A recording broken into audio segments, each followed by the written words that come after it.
छोटे से गांव में एक लड़का रहता था जिसका नाम राहुल था। राहुल बहुत गरीब परिवार से था।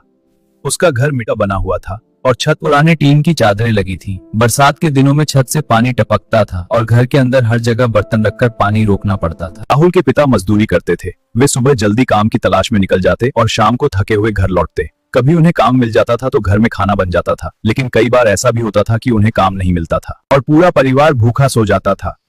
राहुल की माँ घर घर जाकर बर्तन धोती और झाड़ू पोंछा करके थोड़े पैसे कमाती थी। राहुल रोज सुबह जल्दी उठता था। सबसे पहले वह पास के कुएं से पानी भरकर लाता, फिर घर के छोटे मोटे काम करता।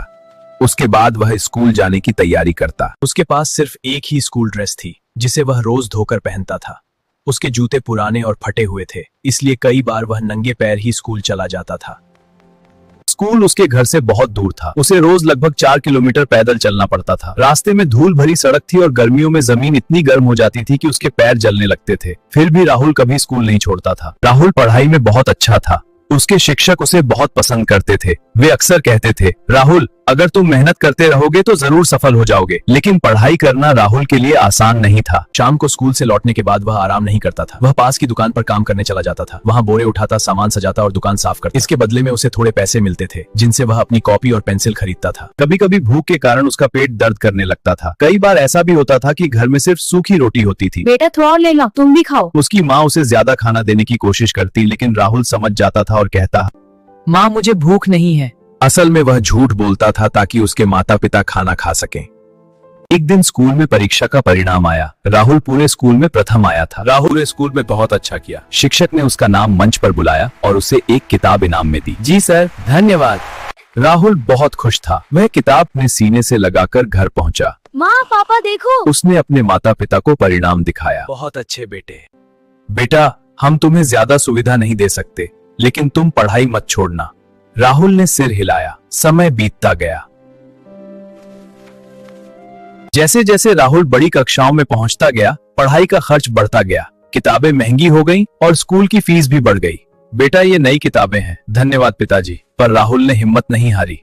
पापा, स्कूल में नई किताबें चाहिए।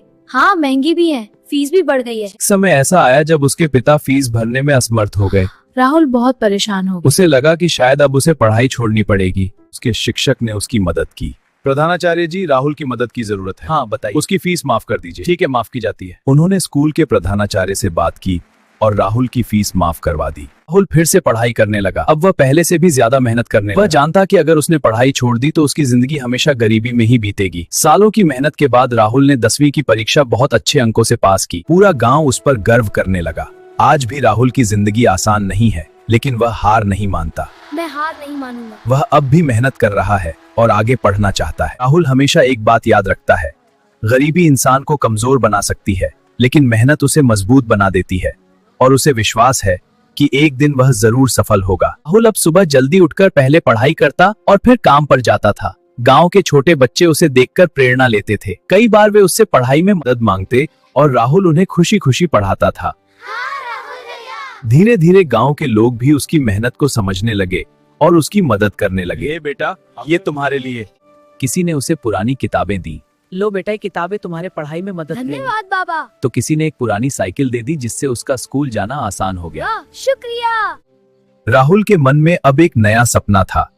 वह बड़ा होकर अपने गांव में एक अच्छा स्कूल बनवाना चाहता था ताकि कोई भी गरीब बच्चा पढ़ाई से वंचित न रहे। राहुल हमेशा एक बात याद रखता है, गरीबी इंसान को कमजोर बना सकती है, लेकिन मेहनत उसे मजबूत बना देती है और उसे विश्वास है कि एक दिन वह जरूर सफल होगा।